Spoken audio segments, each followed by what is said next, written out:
Bilang supervisor, kaya ka ba sinusunod ng mga agents mo dahil may title ka or dahil ikaw yan? Hindi kasi lahat ng sumusunod ay inspired. Minsan sumusunod sila kasi kailangan. Pero kung gusto mong magtagal sa leadership, dapat hindi lang sila sumunod. Dapat gusto ka nilang sundan. Today, we'll dive into something powerful that changed the way I look at leadership.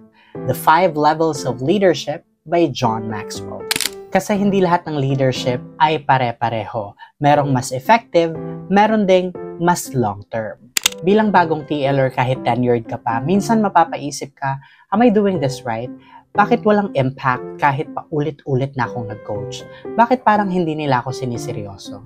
Sometimes it's not about how hard you work. It's about where you are in your leadership journey. So if you're feeling stuck at hindi ka mag-gets ng team mo, baka nasa wrong level of leadership ka.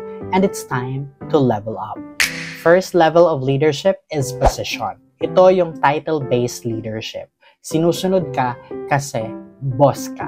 This is where most leaders start. Meron kang authority pero wala ka pang masyadong influence. So kung wala kang title, hindi ka rin susundin. Example, hindi ko naman talaga kilala yan si TL pero dahil supervisor ko siya, go na lang. Okay, may title ka na. Good starting point. Pero leadership is not about the title. So, what's next? Second level is permission or relationship-based leadership. Sinusunod ka kasi gusto ka nila. You've built trust, your team feels safe with you, nakikinig sila kasi alam nilang you care. Not just about metrics, but about them as people. Example, si Tia lagi akong chinecheck kung okay ako, hindi siya puro metrics, kaya kahit pagod ako, ginagawa ko pa rin yung best ko. Ngayon, kilala ka na nila at may connection ka na. Pero, relationship pa lang yan. The next step is showing results. Third level is productions or results-based leadership. Sinusunod ka kasi may napatunayan ka na. You lead by example, you hit goals, you create wins for the team. The team respects you because you deliver. Example, si TL laging nasa top teams kaya pag nagsabi siya kung anong dapat gawin, confident na agad kami kasi alam naming effective yon.